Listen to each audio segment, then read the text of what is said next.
Hey, welcome back to If I Was podcast. And so tonight, I want to talk about something that is very painful to me. It's gut wrenching, it's heart wrenching, it has been for a very long time. And it's the New York Jets. I'm a lifelong Jets fan. My first game was at Shea Stadium, Jets versus the Patriots, Richard Todd poster day. And yes, I still have that Richard Todd poster hanging in my parents' basement. I can't bring it into my own house. That would be ridiculous. But I still have it, and I've been a Jet fan my entire life. So obviously, I've struggled for a very long time. And these past several years, 15 years now, we haven't been into the playoffs even.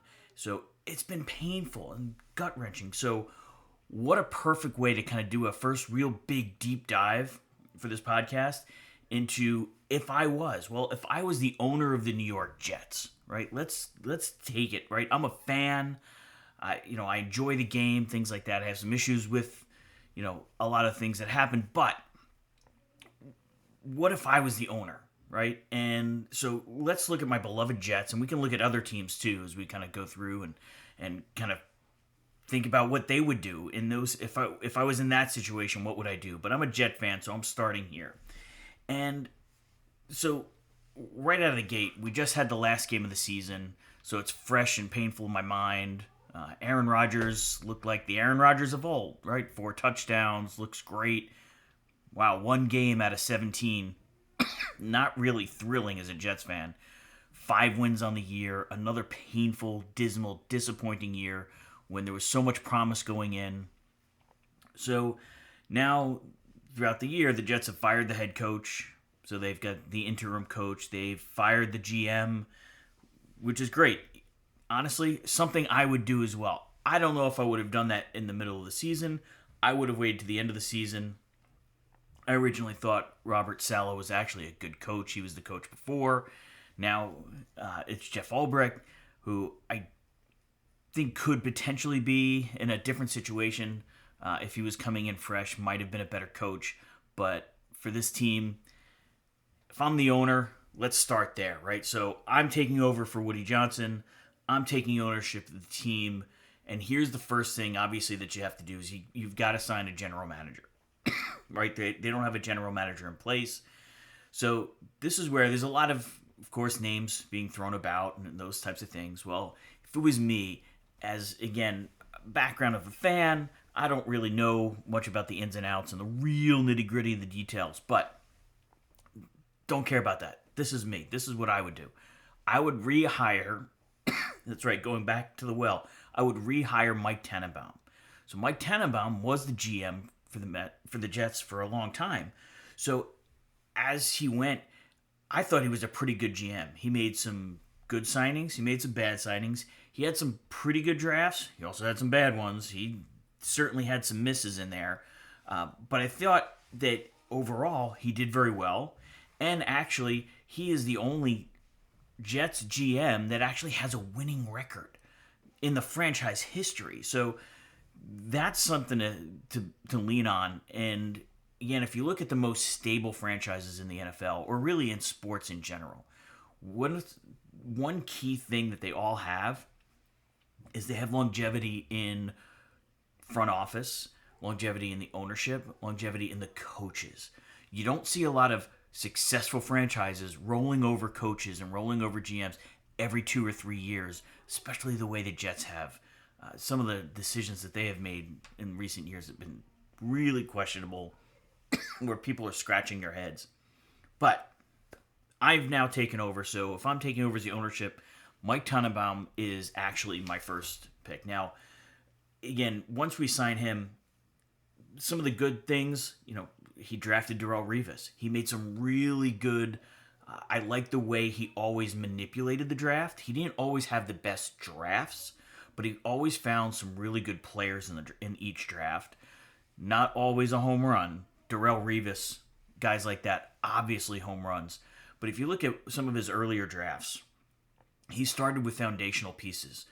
His first draft was when he drafted DeBerkshire Ferguson and Mangold, and really set that offensive line for almost a decade of 2 All-Pro, an All-Pro center in Nick Mangold, and then an all-pro left tackle in Ferguson. And I know that they tried to draft Mekhi Becton, even though Travis Wirfs was still there, and Penei Sewell, who are both going to the playoffs and both going to all pros, and Mekhi Becton is in Philadelphia somewhere on the bench. So again, they haven't really evaluated talent, but that's part of what I would want the GM to come in and kind of restructure some of the talent scouting, right? And finding some of those depth guys and really understanding the draft and how to manipulate the draft. But where Tannenbaum, I thought, did a really great job, and why I would hire him again now, is he made a lot of interesting trades and used draft picks to pick up like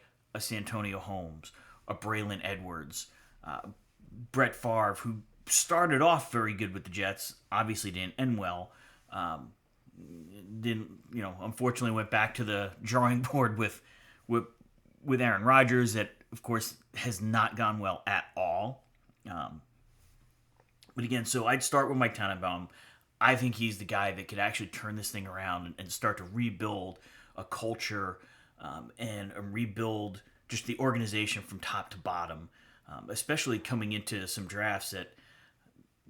So now the biggest hole, right? So now that we've got Tannenbaum, we've got to sign a coach, but we also have a big problem at the quarterback position, right? So Aaron Rodgers is a cancer. He clearly is not the quarterback of the future or even the present. Need to move on from him. Yes, it's a big cap hit, and salary cap and all those types of things are going to really kind of bite in your ass. And I've got some ideas how to work that around too and free some dollars up.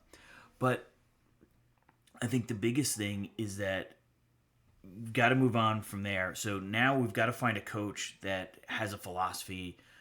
I agree with what's out there in the press right now. Finding a coach that has some experience already as a head coach, and those types of things. So that's where I would go to. And again, I'd want Tannenbaum. I don't know if Rex Ryan is the right fit. Now, Rex Ryan with Tannenbaum were really good. Went to AFC Championship games, built teams, built rosters, played at a really high level. But we also had Curtis Martin. We also had, like I said, 2 all-pro offensive linemen and Darrelle Revis on the back end. So you had some really dynamic playmakers and things in there. Even Mark Sanchez, I think, was an underrated quarterback while he was with New York. He fit the system really well. Was he the best draft pick? Was he the best quarterback? No, by no stretch of the imagination. I think he was helped by everything around him. But that's kind of the point of why I want to kind of go back to the well with Tannenbaum, is kind of building things around. The problem is, going into 2025, there isn't that high-end quarterback that they can just automatically just go get, and you're going to be able to have that next franchise quarterback, that Caleb Williams, that type of quarterback is just not in this draft, presumably. There's really only 2 quarterbacks they're saying, Shedeur Sanders and Cam Ward. The Jets at picking, I think now they're locked into the 7th draft position. That's not going to be good enough to get one of those 2 guys who will probably go in the first 2 or 3 picks anyway. So really you're looking at drafting back. So again, manipulating that draft, I think Tannenbaum's the right pick. Now, for a head coach, this is where, while I do think that somebody needs some head coaching experience, I also think it's got to be somebody that maybe won in some places. And now that's always kind of hard too, because you've got guys that, well, if they were winning, they wouldn't be available to hire. So that's, of course, one of the areas that we've got to figure out is, who is that head coach, right? So where does that come from? Where do we find that person? So I don't know where that is. So we're going to put that aside just for right now. And then we'll come back. We'll come back to that, because I think I know where I'd want to go, like a Mike Vrabel. I think he's probably the best bet. I know they've already interviewed like Ron Rivera. I think they have interviewed Mike Vrabel. But I think there might be some other coaches. For me, if I had my druthers of anybody, there's coaches like Marvin Lewis that are still sitting out there that have not. I realize that they haven't coached in a couple of years and haven't been around, but they're proven winners. And no, Marvin Lewis didn't take the Bengals to the Super Bowl, but he took them to the playoffs every single year. Now, and they were always just missing that one little piece, right? Just one something. What was that? So maybe combined with Tannenbaum, he can go find that one missing piece and those types of things. So you get a great coach that understands how to coach and develop and do all those things. So for me, if we're looking for somebody right now, I do think Mike Vrabel's probably the best coach out there to go and get. So I might sign him, or I would look at like a Marvin Lewis or somebody that hasn't been coaching the last couple of years. And I know it's hard to come back, but at the end of the day, the game isn't all that much different. People always say the game is kind of moving on and things like that. You know, it's hard along those lines. No, I would not be in favor of a Bill Belichick. I think that's just a complete waste. I think one of the things we learned about Belichick is he was no better on the Patriots than he was with the Cleveland Browns. Take away Tom Brady, take away the greatest quarterback of all time, and Bill Belichick did not do well. And I know everyone's going to throw out Matt Castle. Yes, he won 10 games that year with Matt Castle. There was 1 year, a flash in the pan, and how well did Matt Castle do when he went to Detroit and signed that big contract? But Tom Brady came back. They won 12 games that next year and went on to another Super Bowl. So, that aside, I think if it was me, I would love to go get a Marvin Lewis and see what he's doing and if he would agree to come back and coach again. Or I might look at Vrabel as probably the next best pick. So, let's say Lewis doesn't want to come back too far past the game. So let's go with Vrabel. So now we've got Tannenbaum in place. So we've got the GM.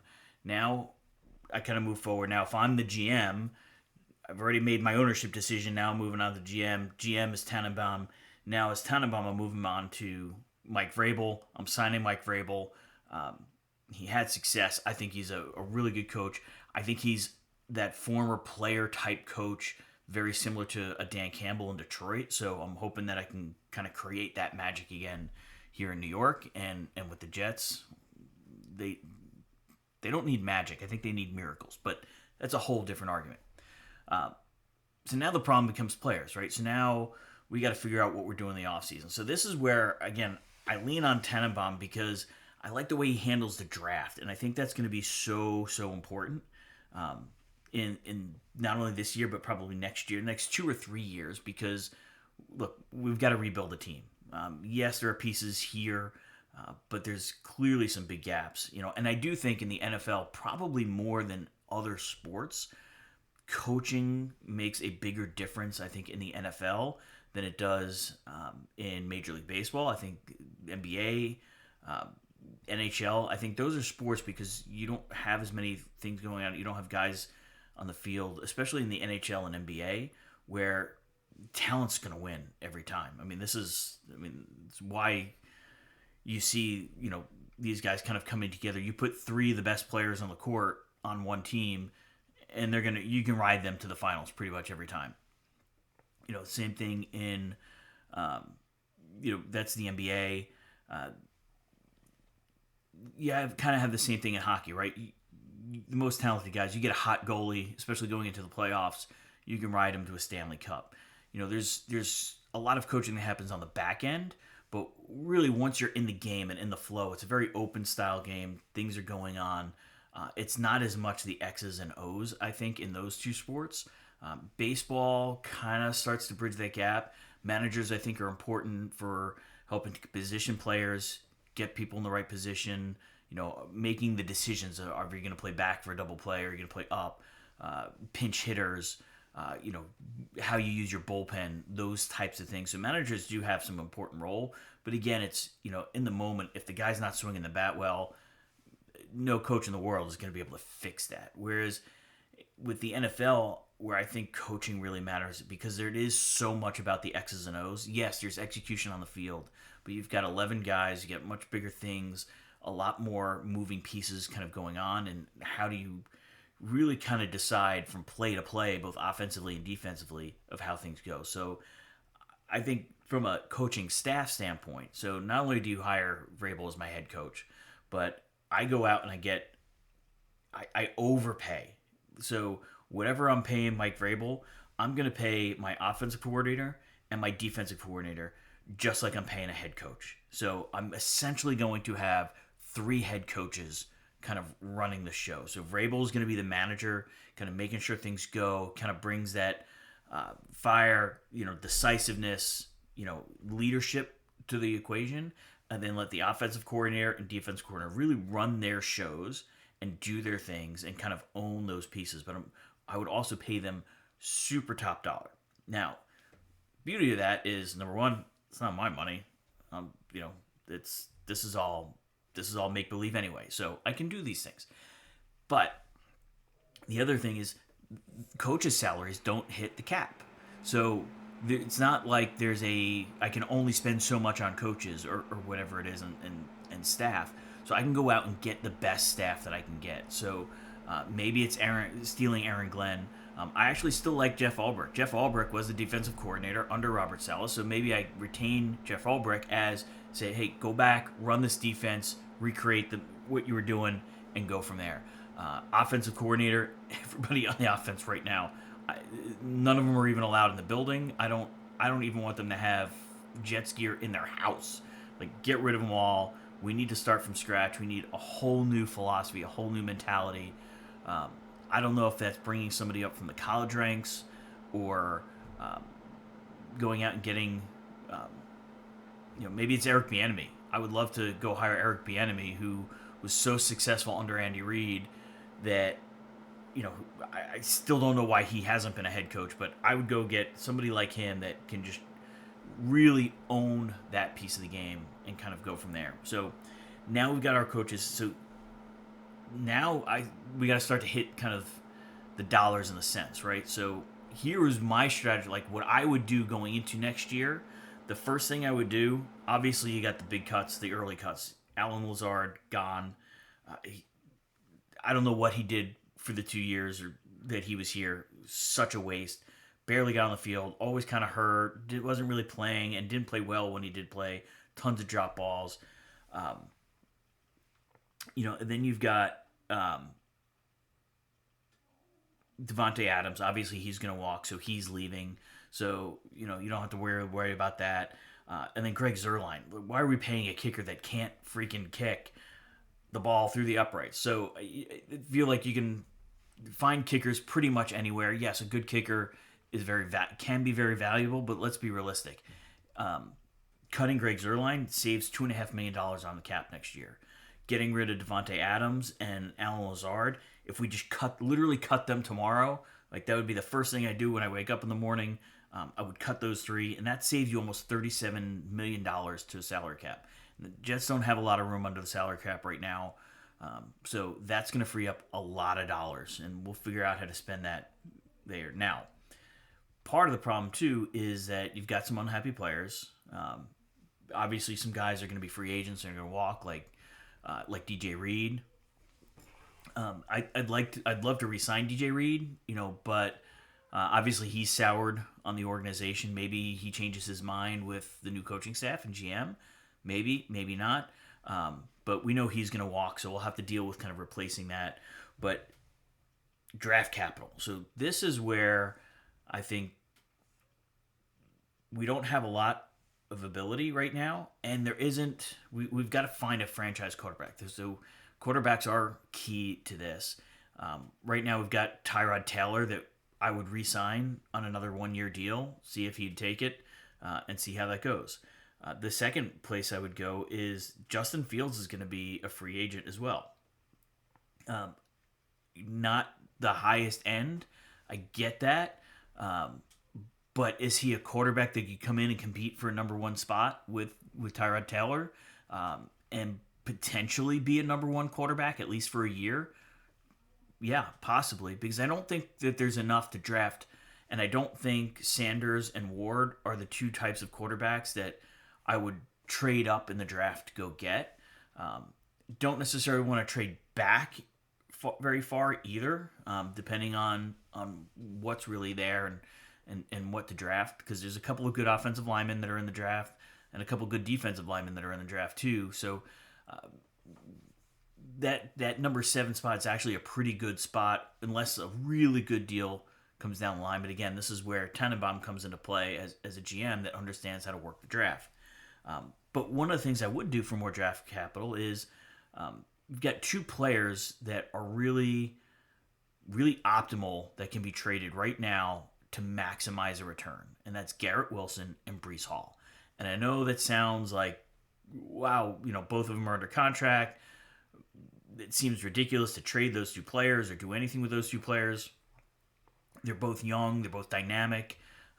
They're not hitting, big cap numbers, things like that. But because they are young, because they are so dynamic and so sought after, this is going to be the best time that we're ever going to get for these 2 players, right? So what could we get for a Garrett Wilson? Could we get a first rounder maybe this year or maybe next year? So maybe it's a third round this year and a second round next year. So we can really use that to start to build up some of that draft capital, get back some of those high picks. Then looking at next year, depending on what quarterbacks are available and who's coming out and who's going to be there, is there a better quarterback that we can either get up and go develop, or is somebody becoming available? Who knows? But so a Garrett Wilson and Breece Hall, I would trade one, if not both. I'd probably trade both if I could, and just really load up on draft capital of, a high end, a second round pick, minimum second round pick, if not a first round pick. Wilson, we could probably get a first round pick. Breece Hall being a running back, probably not, but he's so dynamic. And you look at what Saquon Barkley did this year, coming off of years of injury and misery being with the Giants.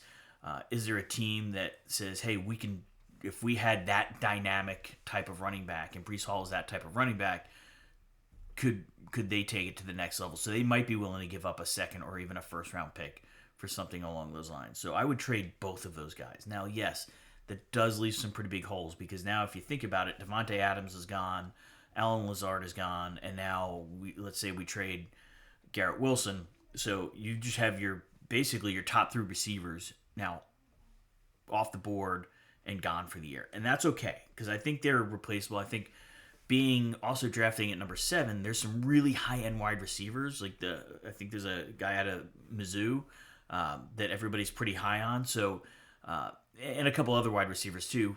But we can find those guys in the draft. And the running backs, one of the reasons why I'm okay with losing Breece Hall, when he was hurt this year, we saw 2 rookie running backs play really, really well.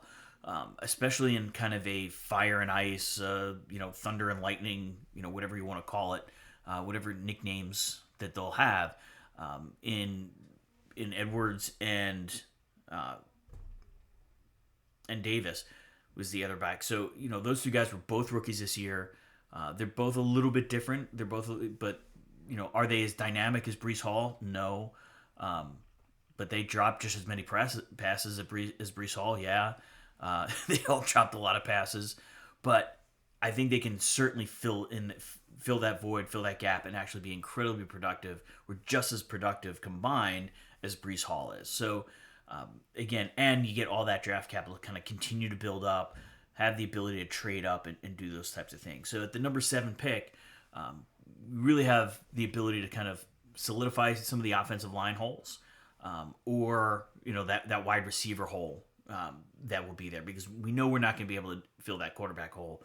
That's where I would go to free agency. So you've got Justin Fields that's probably going to be a free agent. So I think now there's a lot of talk about Kirk Cousins being released. Kirk Cousins is clearly not an answer. I know he was coming off of an injury this year too, but clearly, that older veteran, probably not a good idea. So, being that we are the Jets, no, we're not going to trade for Jordan Love. And obviously, the Packers would never give us Jordan Love now, not for another 10 years yet. But so that's an interesting dynamic. So I think Justin Fields is potentially, is he the guy that can come in and compete on a 1-year deal to kind of figure out and bridge that gap to the next quarterback, and kind of filling in that room and seeing what we can find. And maybe maybe a late round draft pick, this year, a quarterback that's somebody that is able to develop over the next 2 or 3 years. I don't know. That's what we'll see kind of through the scouting and through the draft. Some of the other free agents that I think are interesting is Trey Smith. Trey Smith is a guard. He's again, the Jets need to shore up that offensive line. Now, Fashiono, who they drafted this year in the first round, I think he played really well once he kind of became a starter because of injury. But he played really well. Then he got hurt, of course. But I think if he comes back healthy, I think he could be a very solid offensive lineman. Potentially the left tackle. Is he a DeBergashaw Ferguson? Maybe not. We'll have to see. But Trey Smith is an inside lineman that comes from He would be coming from Kansas City, so a couple years under Andy Reid, understanding what it takes to win and the success of playing for a coach like Andy Reid and playing for a team like Kansas City that has won 2 in a row, maybe 3 in a row, depending on how the refs call it. But that's a guy that would be my first signing right there is going after him, shoring up that line, and it's going to help, with the running game. It's going to help. Potentially sign a quarterback, those types of things. The other person is Chancellor Ward. So he's the corner. We got to shore up the corners because DJ Reed is going to move on. So definitely sign another corner because with Sauce Gardner coming back, hopefully healthy next year. When he's healthy and he's motivated and he's playing, he really is one of the best corners in the league. No, he's not Darrelle Revis. He's not Richard Sherman. He's not one of those types of corners, but he's pretty damn close. I think he's better than Jalen Ramsey or some of those other players that are kind of elite corners. I think he's right up there with Patrick Surtain Jr. I think he is that elite level corner and that shutdown style corner. So you need somebody on the other side of him. So we're going to have to shore that up probably through free agency. I wouldn't necessarily think that there's anybody in the draft right now that we could go get, but so I would look at somebody like a Ward that could kind of fill that gap, and then like I said, Justin Fields would be the other big free agent signing, and that's where I would kind of go for 2025. But so what it all comes down to is if I was in charge, I think those are all big moves, and it's great to think that all that can happen. Maybe it will, maybe it won't. But in my world, if it was up to me, that's what I would do. I would start with Mike Tannenbaum. I'd hire Mike Vrabel. I'd cut a bunch of guys. Let loose the guys that just don't want to be there. Start creating a culture that kind of wants to come together, wants to play as a team. One of the big criticisms that I heard somebody on the radio say, and I thought this was a great analogy of the Jets, is they have a great roster, they don't have a great team. And I think in something like football, you need a great team to be able to kind of carry you through because so many moving pieces. And that's why the coaching staff is so important. So 2 elite coordinators along with Vrabel, and then really utilize that draft. And I would trade the big assets. I would trade Breece Hall. I would trade Garrett Wilson, and I'd look to trade maybe Quinnen Williams or Quincy Williams, one of the 2 brothers. I love them both. I would love to see them both with the Jets for a long time, but now's the time, not winning the Super Bowl next year. So now's the time to kind of use them to kind of build a team for the future and build a team that's going to be a perennial contender every year versus just the doormat that we've been for the last 15 years. So that's my call. That's what I would do. So again, if I was the owner of the Jets, if I was the GM of the Jets, those are the things that I would do. Looking forward to kind of doing some more of these and exploring different things. This one was, sports and the Jets. Again, topical because the season just ended for the Jets. So next week we'll probably look at something a little bit more political, and we'll see what goes from there. But each week will be something different, and I'm excited, and hopefully you enjoyed it. If you've got some comments or you think I'm completely nuts, well, obviously I'm completely nuts, but give me some comments. If you have ideas or if there's a franchise you want me to kind of play around with and dig into a little bit, and if I was that franchise's, it doesn't have to be NFL, it can be any of the sports. I'm going to tackle all my teams and then some, especially as we get closer to baseball season. So be ready. And again, if you were, Let's talk about it.